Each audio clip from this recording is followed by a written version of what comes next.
Hi. Well, recently I've done several videos with more than one gun in the same video. Been kind of fun, so I thought maybe I'd try it again. Today I've got 5 guns out here, and they're all kind of unusual. All of these guns are chambered for .38 Smith & Wesson, which, if you're not familiar with the round, there is a couple of them there.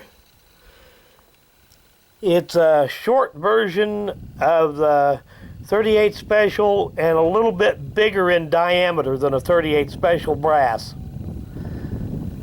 Not nearly as powerful as a .38 Special. Now this gun here is a Colt Police Positive, and that's the short frame Police Positive.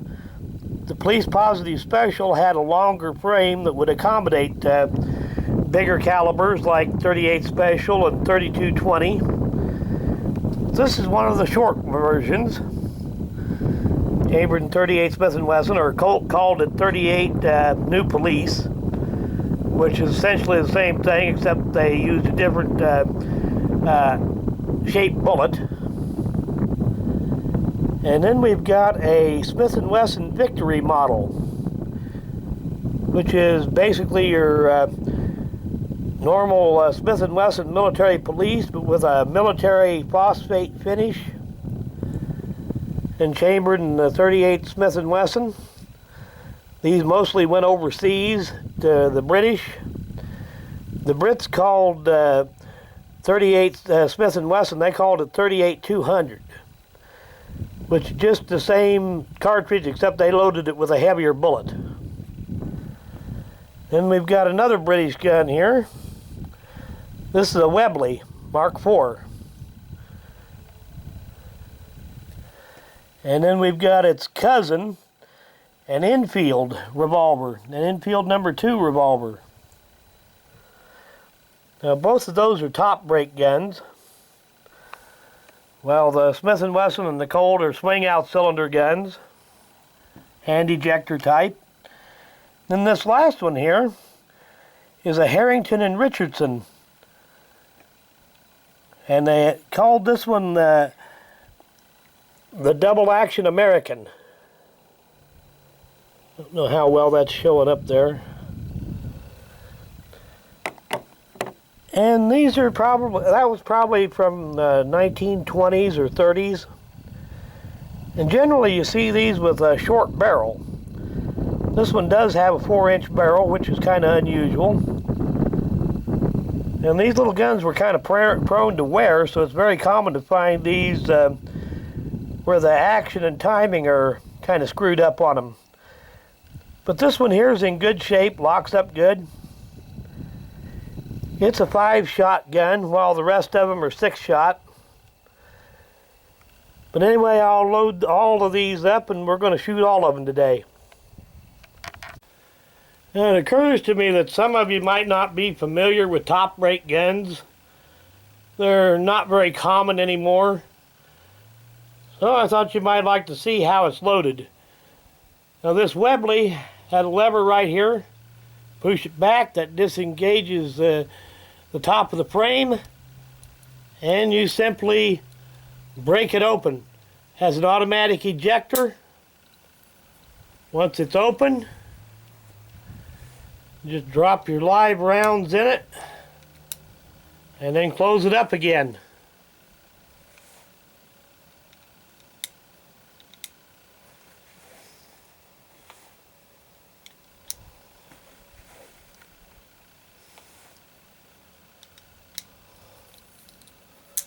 Just like so, and it's ready to go. But I think I'm going to start with this little H&R here, and when this one is empty, I'll show you how it ejects.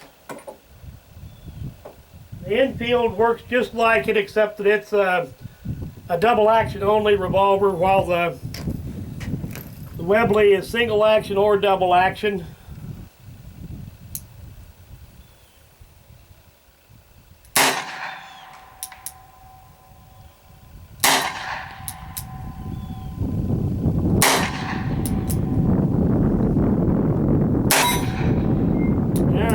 to hit the target with this little thing.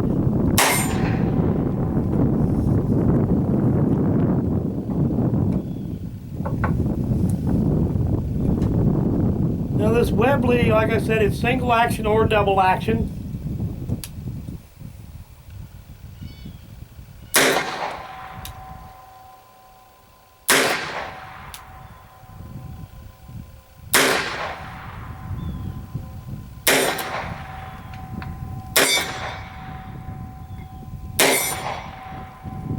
Trigger pull is a little heavy on double action. Single action is really good on it.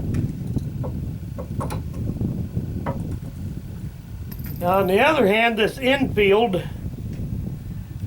the trigger on this thing is truly awful. It's about the only way you can describe it. It's smooth enough, but it is really heavy.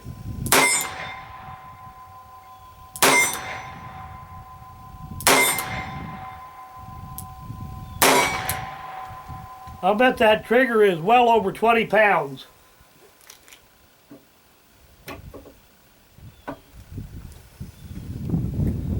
And next up we got this Smith & Wesson Victory model.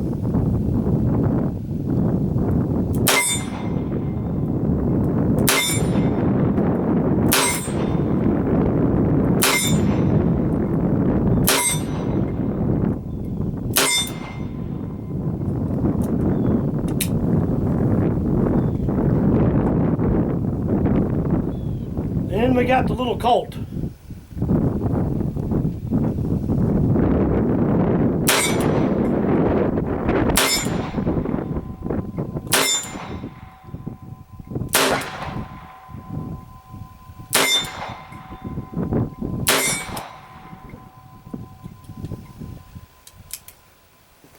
And I said I'd show you how this Webley ejects.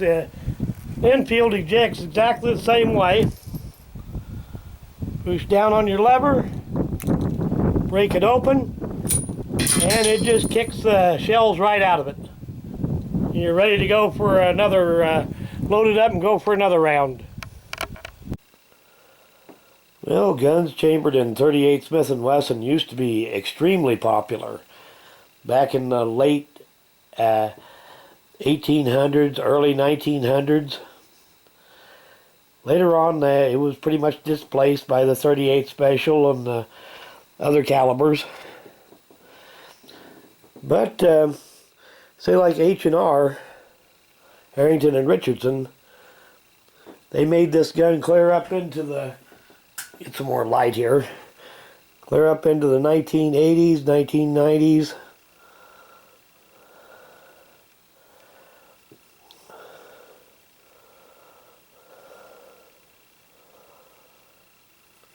I said this one here, they made tons of these guns, but usually you see them with a short barrel. And very often you find them with the action pretty much worn out on them.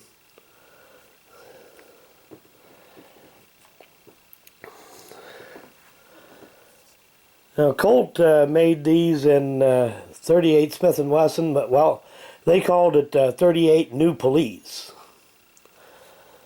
But it's essentially the same gun, or same cartridge.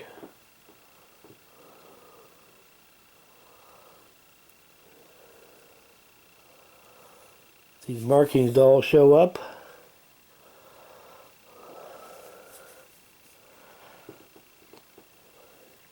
And like I said, the .38 Colt Police Positive is not the same as the Police Positive Special.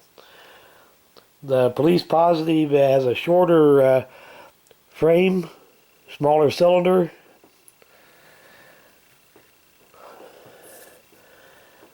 Now this gun is just essentially a Smith & Wesson military and police. See here, this one was at one time issued to the Moravian Municipal Police. These guns that were sent over to Britain, they ended up just about any place that Britain had some influence. So a lot of them ended up in Australia, Hong Kong, Canada, just about any place.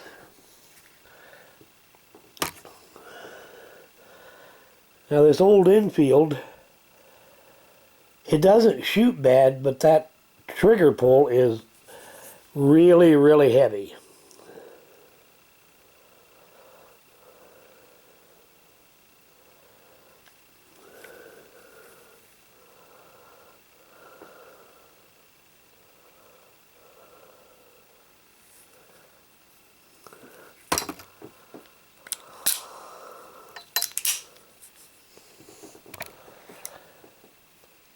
And these Webleys, they made a ton of these.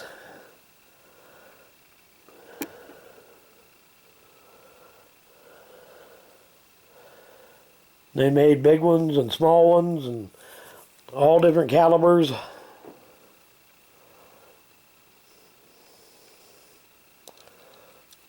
Lanyard ring.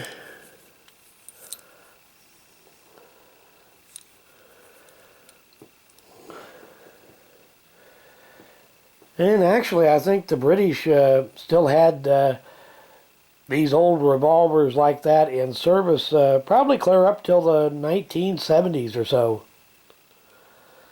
Well, anyway, thanks for watching.